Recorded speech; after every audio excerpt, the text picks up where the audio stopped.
the core of us is obviously locksmith, but it's a little bit misleading because of how the industry is developing and transitioning. And it's kind of cool because I kind of feel like we're the tip of the spear of that. And so I kind of like that. It's one of the things that attracted me to this franchise system. So what I say to stir conversation and as my little marketing piece is, locks and keys, it's the last thing that we do. Welcome to Business Ninjas, brought to you by WriteForMe, where you'll hear from business leaders who are out there growing their business and slaying it every day. Learn from the masters. Let's get started.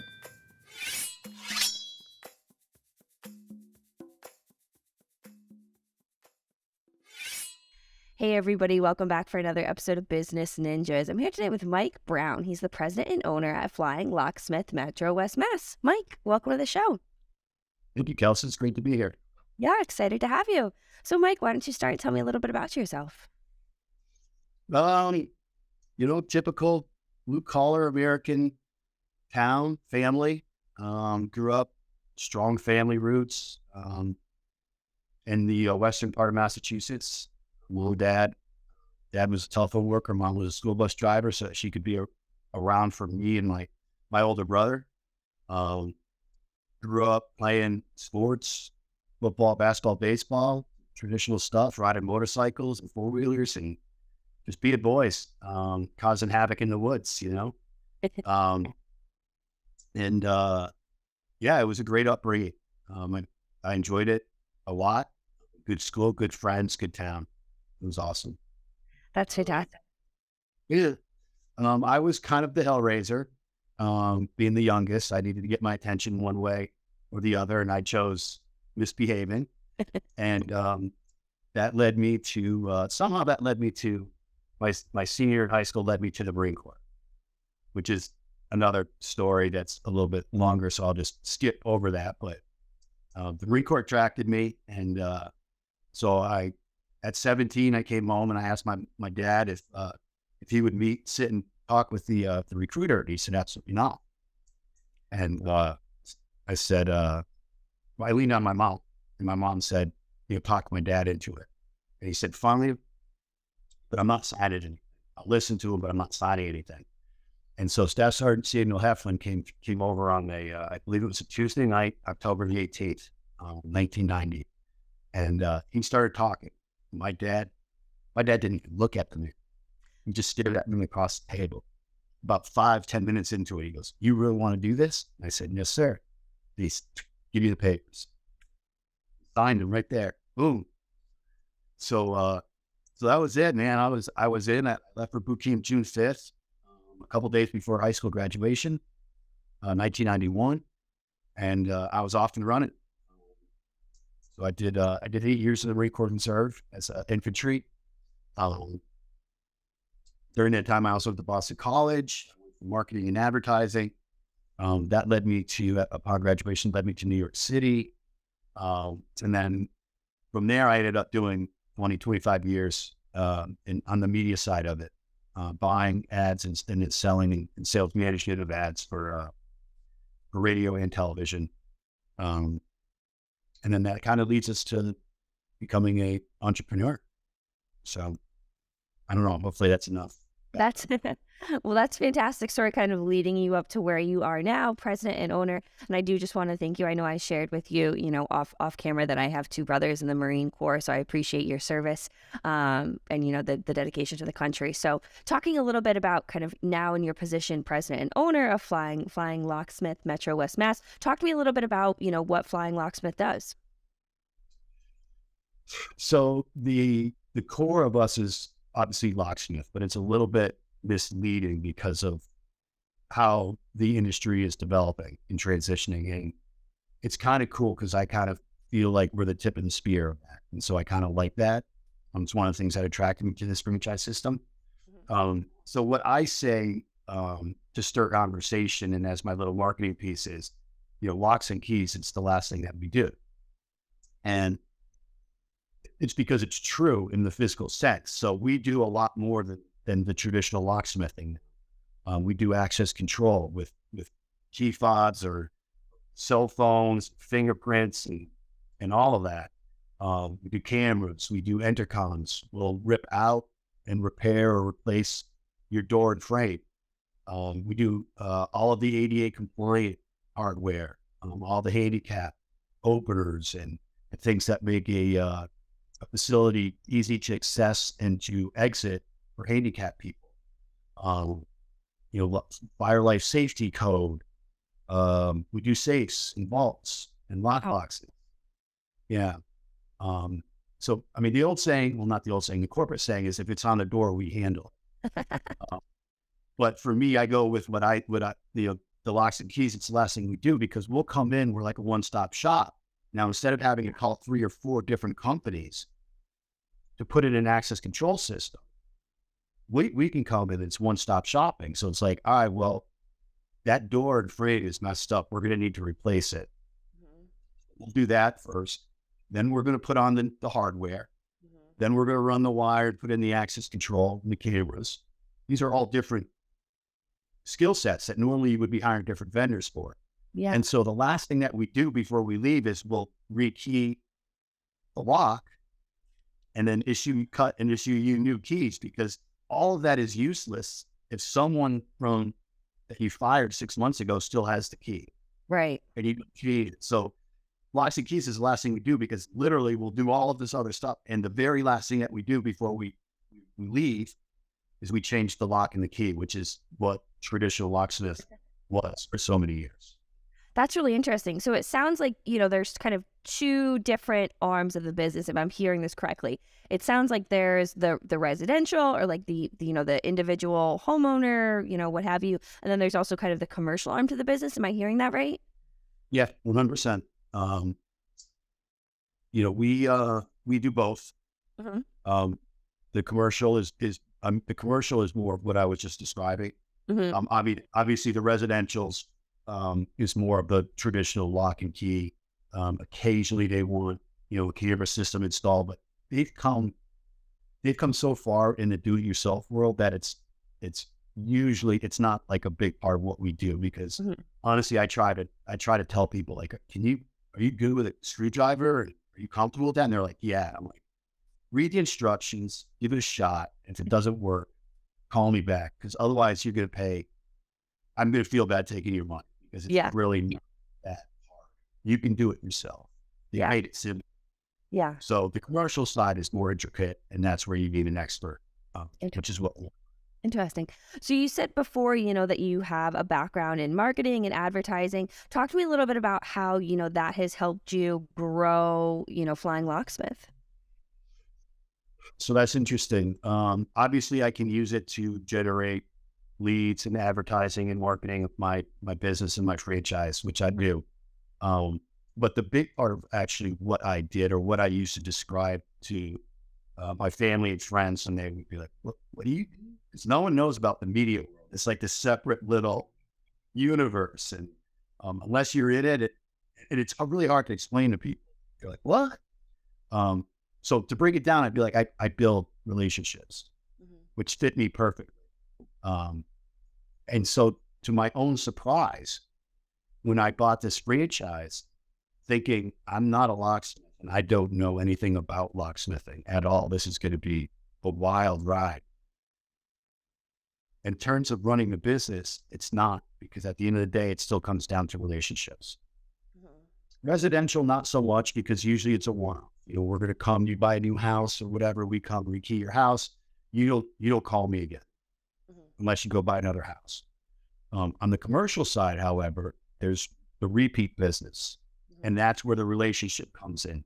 And so that part of it has just been a natural transition to me. It's what I enjoy doing. It's who I am naturally. Yeah. And so that has helped not only get the business up and running, but to grow it and sustain it through some of the challenging years that we've had. Do you think it's that big focus and that emphasis on relationships that really differentiates you, either, from your competition, but, also maybe even throughout the Flying Locksmiths, franchise?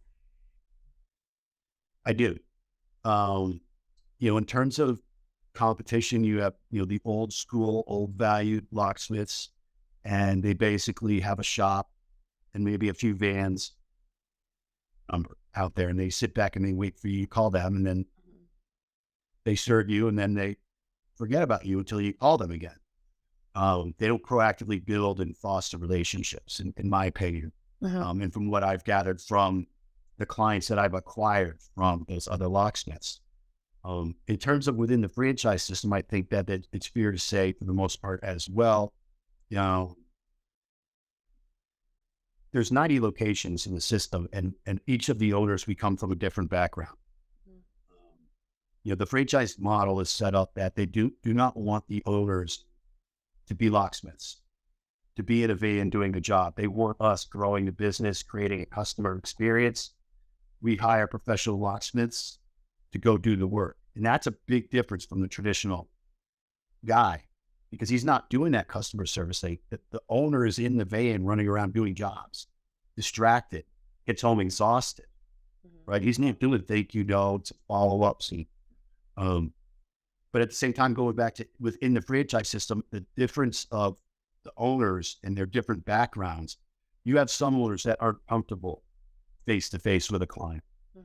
It's not what they were. They were an IT guy, or they were some other level in a corporate entity, a CEO or something, where they want to manage their teams and not be touching customers and building those relationships. And we'll get on group calls, and I'm paying attention because I'm always trying to learn and glean from the other owners and their other experiences. And it is interesting to me to see some of the ones that are struggling, and to be like, they're hiding in their office, or they felt like they were buying a franchise like a Dunkin' Donuts or a Chick-fil-A, where they were just going to buy it and then sit back and it was just to grow on its own. It's like, that's not what this is. You need to go out. And if you're not comfortable going out, that's fine. Then you delegate. Your thing is, if you're an accountant and you bought into this franchise, for me, my experience with accountants are, they're not the most social creatures on the planet. Generalizing, I get it, stereotyping, but in my experience, so if you're an accountant and you bought into this, then hire a sales guy, because you need someone out there to grow and to build these relationships, because that's the ones that are successful in our franchise system, in my opinion, are the owners that are more dynamic and more socially out, going to PTA meetings for schools, going to chamber events. They're the ones that I gravitate towards when we get together. Yeah. Yeah. Being really active, showing, that, you're a company who puts people first. Yeah. Extroverts. Yeah. Yeah. It comes down to it. Are you an extrovert and you enjoy this and you feed energy from it? So, because that's the big difference, because a lot of what we do, when I was describing the different services that we offer, that's an education. It's a reprogramming. It's a re-education, because people think locksmith, they think lock and key. Yeah. And I have clients that used to work with the headquarters for 30 years. And thankfully, my sales approach has always been a consultant. And so they lean on me as a resource, and they're like, hey, we had a guy break in or something, and I'm really ready for cameras. Do you have any camera vendors that you can recommend to me? And they're like, yeah, we'll be right over. He's like, wait a minute, you have cameras? I'm like, yeah. He's like, I watched this for 27. Interestingly enough, this man was a gunnery sergeant in the Marine Corps. Oh, Damn, right? So, it works. And he's a regional manager for a local restaurant chain. And he's like, I've worked with them for 27 years. And I had no idea. Wow. It's an education. And the only way that happens is to be and talking and meeting people. And what are your challenges? What are you struggling with? I want to be a resource. Oh, hey, I need a hot air balloon. Okay, well, I don't do that, but I did work in advertising. So let me make a few phone calls, see what I can do, and see if I find someone that knows someone. Yeah. Oh, I need my intercom fixed. Cool. I'm your guy. Right? Those conversations only happen when you're. Yeah. Yeah. Yeah. And when you build that So, trust for people to say, hey, this is what I need, because it's not easy for people to say, especially, in the security world, to be able to trust somebody to say, hey, I really need cameras, or, I need my locks changed, or things like that. Like that takes a lot of trust for someone to entrust, that to you. I 100% agree. It's a vulnerability. And Yeah. usually, I know I don't always enjoy letting my guard in when we were down and showing my soft side. But yeah, it comes with trust. It's not like I just walk into somebody's business and the first day, like, hey, yeah, I'm Mike Brown and I'm here to save you. And they're like, oh, thank God. Like, it usually does start with small little things. Yeah. Locks and keys. And then through that, you build their trust. You show up when you need it. You treat them fair. You do the follow-up. You get estimates on time. You get invoices on time. You smooth out the problems. You answer questions. You start building that trust and that relationship. Maybe take them to lunch or whatever. Bring them lunch. And soon that leads into, hey, do you know anyone that does this? Yeah, us. Yeah. Anyone else that does this? Yeah, us. What else do you do? Then you get to go. Bang, bang, bang, bang, bang, bang, bang. Yeah. Yeah. And when you're talking about, all the different services that you offer, you mentioned, a small, well, not necessarily a small, but a chain restaurant, local to where you are. Do you primarily see Flying Locksmiths working with, retail restaurants? Like kind of what's the normal business persona that you tend to see, your team working with? Okay, so we have different verticals depending on each market. Because we do, obviously we have monthly calls and, Andrew in Phoenix is crushing it with multifamily subdivisions. Well, great. He's in Phoenix. He also crushes it with cameras because the subdivisions all have cameras and gates. Mm-hmm. Not so much in central Massachusetts. We have old houses. Yeah. And brand new buildings, but not like these subdivisions with cameras and everything. So to me, the multifamily is important. It's just not my bread and butter. For me in Massachusetts, in the central part of the state, it's more assisted living facilities, medical facilities, because Massachusetts is real big on medical. It's one of the reasons why we moved back. Education, schools, private, public. You have all the families because I live in the central part of the state. So you have, it's the suburbs, and you have people that commute into the cities. So you have kiddie care, kinder cares, dentists, all those little type of medical offices, churches. Do a lot with churches. Those are more my vertical because of what's here in my geography, as well as in property management. I think it's big for everybody. But it also will come down to the skill set of the technicians that you hire and then are able to train into other aspects. So when I first opened, I had a technician who was what we call institutional technician. Terry was awesome, but he worked in a hospital for like 20 years. So he knew that hospital's hardware inside and out. Schlage brand. Well, you put him in with a different brand and he had to stop and slow down because it was different. And after 20 years, he had become institutionalized. When I hired my senior tech a few months after that, he came in and he had the access control, the door and free. He had a construction background. He was a master safe technician that used to work on government bases down in Norfolk, Virginia. So he had like a GSA clearance to go in and safe crack safes on board our Navy ships. I mean, the dude I was like, holy, what? Wait, what? We can take that job? Because at first I was like, no, we don't know. We can't help you with that. We can't help you. And he's sitting there. He's like, I can do that. I can do that. It was kind of like the reverse of the education thing. He's like, yeah, we can. We can? It's not no problem. I'm like, oh, great. And well, if you have a technician like that, it opens up all of the other jobs, which opens up more of the verticals. Yeah. Yeah. Yeah. That's really interesting. So, Mike, pivoting a little bit, I imagine that there's a lot of, misconceptions in the industry. And I think one of those, it sounds like from our conversation, is that Flying Locksmith is just a locksmith. Would you agree with that there's so many other things that modern locksmiths do? For us in our franchise system, yes, absolutely.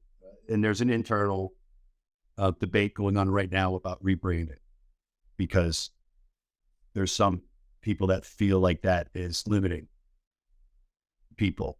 And it's a hard decision because it's a third generation family owned business. Her grandfather, Bill McMenamin, created this 74 years ago. So there's a tie to it. And like, what's the right answer? I don't know. To me, it's education. Just keep educating people. There's different ways of doing that besides changing your name, but that's my own personal opinion. Traditional locksmiths generally they're older. There's a shortage in locksmiths coming up. It used to be your grandfather was a locksmith, your dad was a locksmith, then you became a locksmith and drove around with them and you learned it that way. The kids today don't want to follow in their father's footsteps. And so the older generation locksmiths aren't really interested in learning cameras. Yeah. And the camera technology changes, it feels like every 2 to 3 months. So it's like, you got to stay on top of it. The access control stuff, when COVID hit, it went from a physical card to your phone, and then COVID hit, and now no one wants to touch anything. So it became a camera that can scan your body temperature to whether or not let you in to the building. Yeah. And the older locksmiths are like, I don't want to learn that stuff. Whereas for me, it's like, it's exciting. I like learning, and it's where the business is going. I even see it in the titles of the people that we work with. All of a sudden, it's IT directors because there's so much technology. Okay. So, that is another thing that kind of separates us, is that we seem to be that younger, like, okay, yeah, because we do have all of these other services, whereas a traditional locksmith, I'm going to go like, you need to call a door company to change that door. You need to call an access integrator to put in the access control. I'll do the locks and the hardware. 3 different people. Now you're trying to schedule 3 different people, and they got to come in a certain sequence, 3 different estimates. And most of the companies need to get 3 estimates from each vendor. So now you look at 9 trying to get someone to come for 9 appointments, 9 estimates, and then 9 in, like that's kind of what we saw. Yeah. No, that's brilliant. One-stop shop. That's But great. by embracing the different skill sets and training our technicians to be able to handle those different things, it allows us to become that one-stop shop. Yeah, no, absolutely. Well, Mike, if people wanted to learn more, about Flying Locksmiths, where would they go to learn more? If they were interested in buying a franchise, they can go to flyinglocksmiths.com. There's a link on there. The franchise system has a professional, 2 gentlemen that actually handle all of that.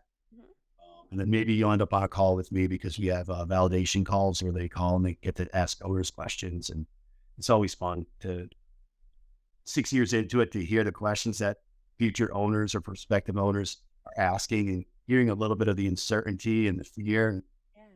Yeah. I always like to ask them, I always stop and ask, what have you done for the last 20, 30 years? Were you successful? And they're like, yeah. I go, and just joke, man. Just jump and do it. You're going to be fine. Like, if you survive 30 years in corporate America, you can handle this. Yeah, right. Like, I get that it's scary. I remember, but stop wasting time. And if you want, wherever you are in the country, like I said, there's 90 locations across the country. Again, it's flyinglocksmiths.com. 800-649-KEYS is a national number. But really, you can go online. There's a call center that we have set up. It's spread out across the country. And they'll be able to direct you. So no matter where you are, they'll be able to direct you. They're going to ask you, what you're calling for. Or you can do it online. There's a link in there, so if you don't want to talk to anybody, but you just punch that in, you punch in your zip code, and it's going to direct you to the correct franchise. That's great. That's great. Well, Mike, this has been a great conversation. As we start to wrap up, is there anything that you want to leave our listeners with, either about, the industry, about, your experience taking the plunge, anything that you want to leave our listeners with? Yeah. I mean, I guess it's going to go back to, what's the other myth about locksmiths, just so that people understand, because this is something that I had to learn. And, I see it almost every day. People tend to think that locksmiths are magicians. And the reality is it's a science and an art.